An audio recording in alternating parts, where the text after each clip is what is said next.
I will be reciting the Dr. Martin Luther King I Have a Dream speech for you all on today. Okay. 5 score years ago, a great American in whose symbolic shadow we stand today signed the Emancipation Proclamation. This momentous decree came as a great beacon of light of hope to millions of Negro slaves who had been scattered in the flames of withering injustice. It came as a joyous daybreak to end the long night of their captivity. But 100 years later, the Negro still is not free. 100 years later, the life of the Negro is still sadly crippled by the manacles of segregation and the chains of discrimination. 100 years later, the Negro lives on in a lonely island of poverty in the midst of a vast ocean of material prosperity. 100 years later, the Negro is still languished in the corners of American society and finds himself in exile in his own land. And we so come here today to dramatize a shameful condition. In a sense, we've come to our nation capitals to cash a check.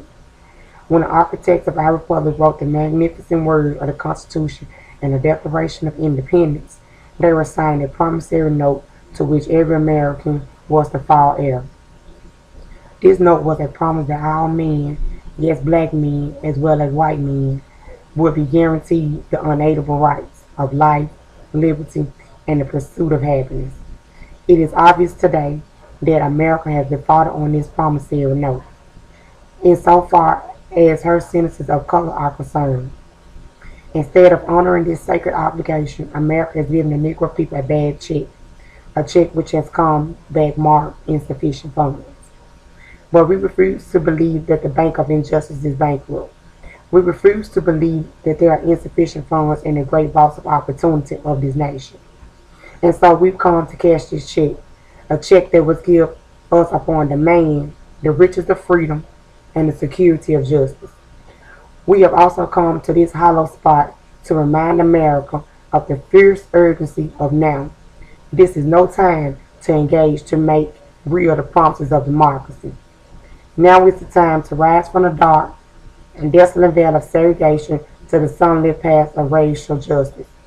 Now is the time to lift our nation from the quicksands of racial injustice to the solid rock of brotherhood. Now is the time to make justice a reality for all of God's children. It will be fatal for the nation to overlook the urgency of the moment. This sweltering summer of the Negro's legitimate discontent will not pass until there is an invigorating autumn of freedom and equality. 1963 is not an end, but a beginning, and those who hoped that the Negro needed to blow off steam and will now be content will have a rude awakening if the nations return to business as usual. And there will be neither rest nor tranquility in America until the Negro is granted his citizenship rights. The whirlwinds of revolt will change to shake the foundations of our nations until the bright day of justice emerges.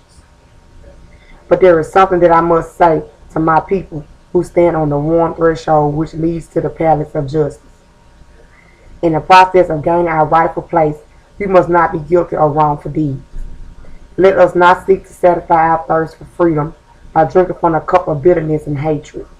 We must forever conduct our struggle on the high plane of dignity and discipline.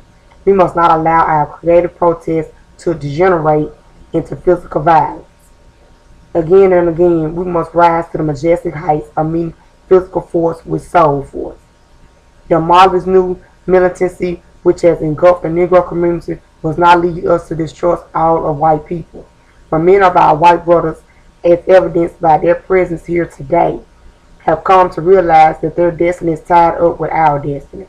And they have come to realize that their freedom is inextricably bound to freedom, to our freedom. We cannot walk alone.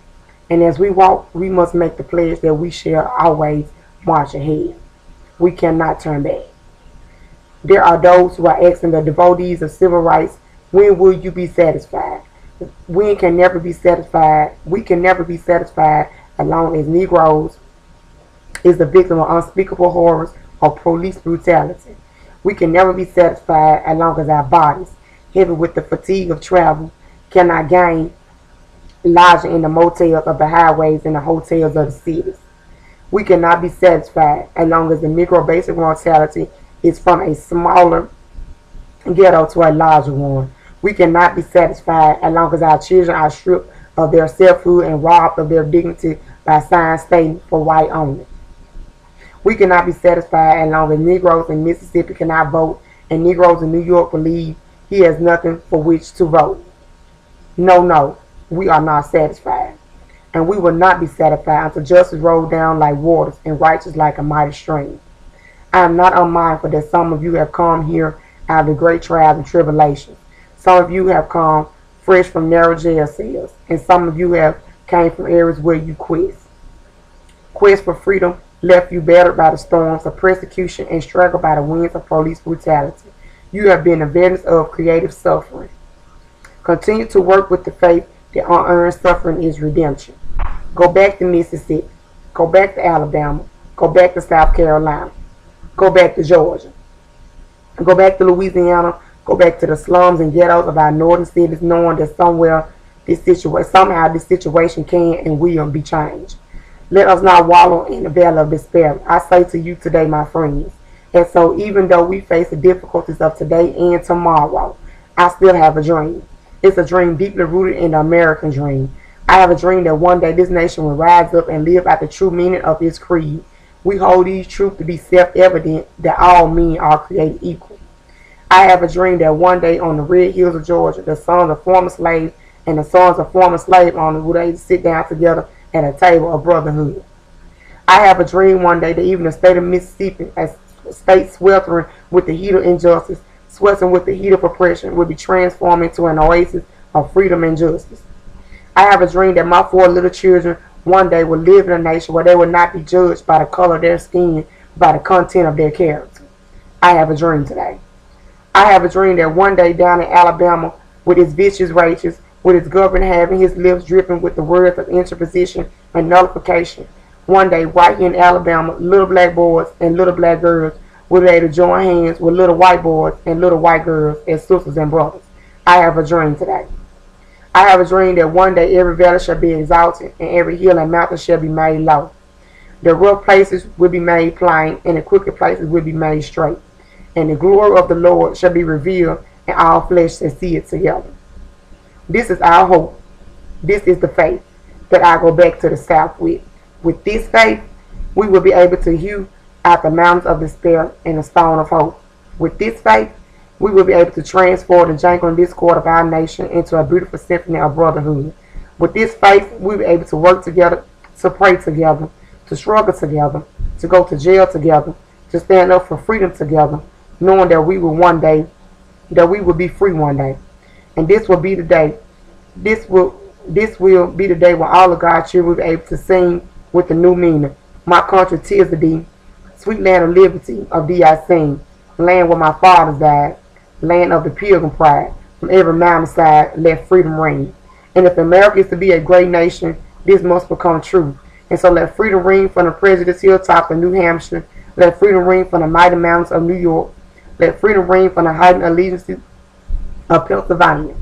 Let freedom ring from the snow-capped rockets of Colorado. Let freedom ring from the curvy slopes of California. But not only that, let freedom ring from the Stone Mountain of Georgia. Let freedom ring from the Lookout Mountain of Tennessee. Let freedom ring from every hill and molehill of Mississippi. From every mountainside, let freedom ring. And when this happens, and we will allow freedom ring, we will let it ring from every valley and every hamlet, from every state and every city. And we will be able to speed up that one day, all of God's children, black men and white men, Jews and Gentiles, Protestants and Catholics, will be able to join hands and sing in the words of the old Negro spiritual. Free at last, thank God Almighty, we're free at last.